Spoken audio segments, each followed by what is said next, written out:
Hello, this is Karen P. Thomas, Artistic Director of Seattle Pro Musica, and I'm here to talk to you about some of the repertoire choices for Shall Not Be Denied, 100 Years of Music by American Women.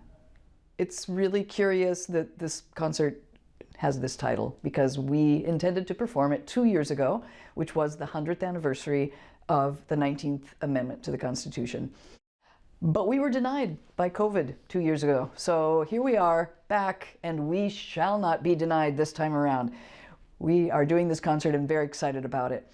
The composers on this concert range from people who were born as early as 1904 to people born only, 30 years ago.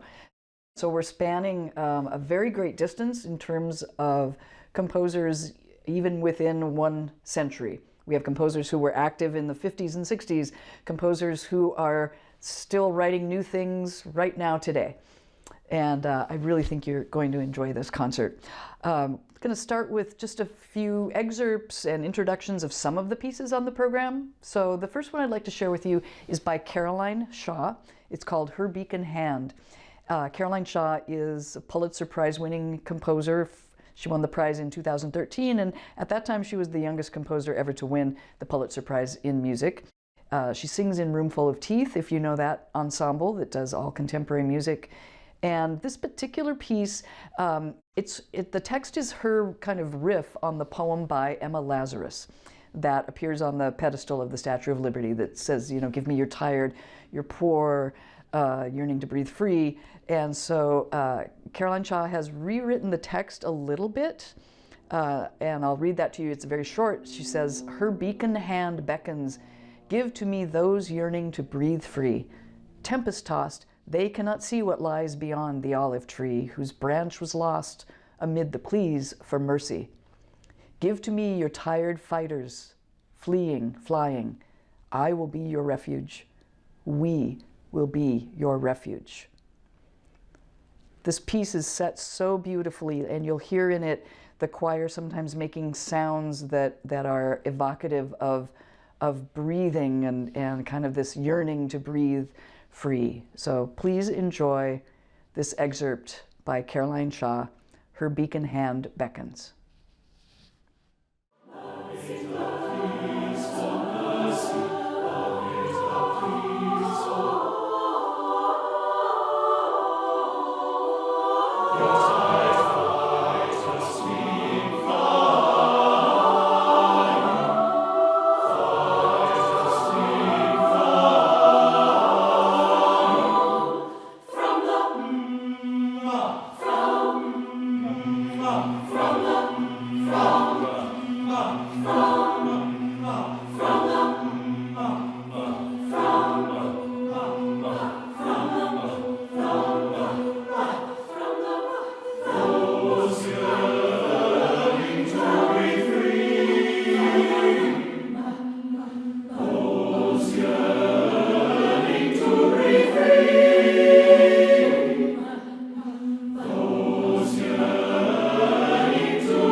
Tutarana is a work by Rina Esmail, who is an Indian-American composer who writes in a style that works to combine elements of Hindustani music and Western classical music.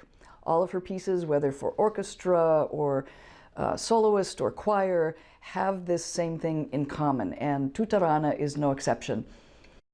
This piece, the title actually combines two different words. One is tutti, the Italian word that means all or everyone, and the other is tarana, which is a form in Hindustani classical music in which a solo singer demonstrates their agility and ability to sing in syllables that don't have any actual meaning, but to sing very quickly and with great agility. And so what Rina Esmail has done is to take that form, that style, and combine it with choral music and create a piece that is not a solo piece, but a choral piece. And something else that's really interesting about this piece, and I'll read to you something that she wrote, is that after writing it, she wrote it in 2014, and so she says, 3 years after I wrote this piece, the Me Too movement created by Tarana Burke broke on social media. It occurred to me that the title of this piece, if read a different way, literally means, "We are all Tarana."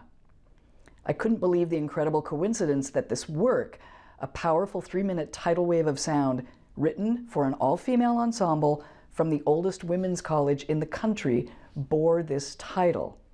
I'm so grateful for what this movement has done to move the discussion forward about the horrors we face as women and how we can begin to change and heal our society. So there are two very different elements to think about when you listen to Tutta Rana. One is the incredible virtuosity of the singer, and the other is what it means to our times right now when you think about the Me Too movement.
Chorale de Bête is a 4-movement work by Christina Witten-Thomas, who lives in California.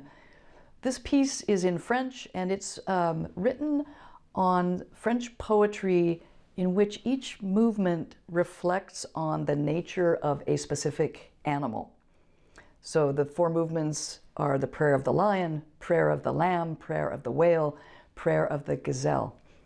And what I love about both the poetry and the music for this piece is the way that each movement really demonstrates very clearly something about the nature of these animals. So the lion who rules the savannah, but understands the responsibility that comes with ruling. The lamb that is very gentle and soft and also vulnerable and fearful. The whale who lives in this beautiful deep ocean and has to stay away from harpooners who can chase her, and the gazelle who leaps across the plains.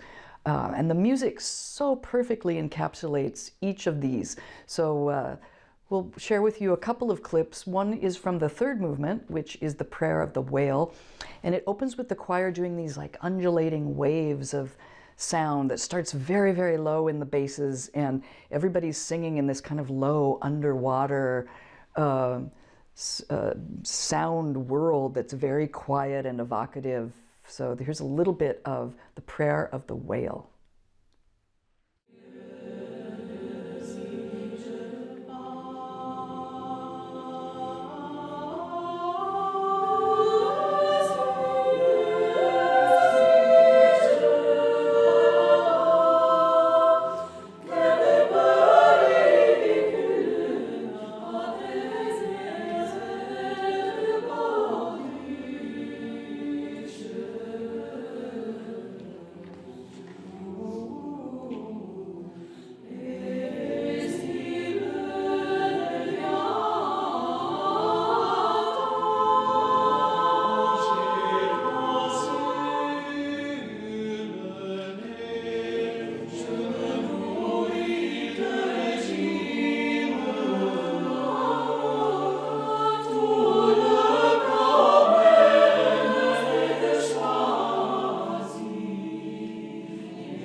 The final movement of Chorale de Bête is the Prayer of the Gazelle.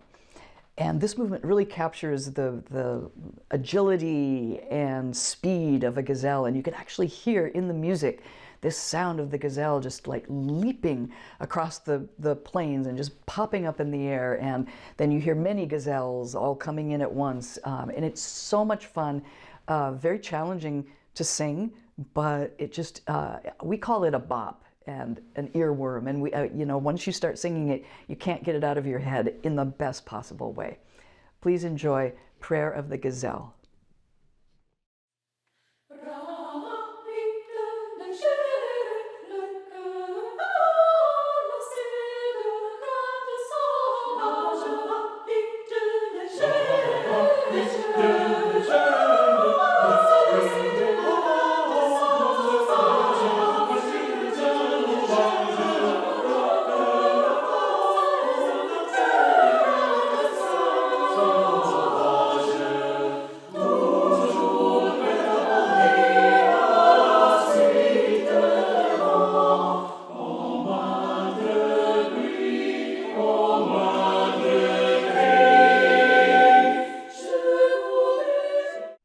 Thank you so much for joining us, and I am so looking forward to welcoming you to our performances on March 5th and 6th, and also streaming starting on March 20th.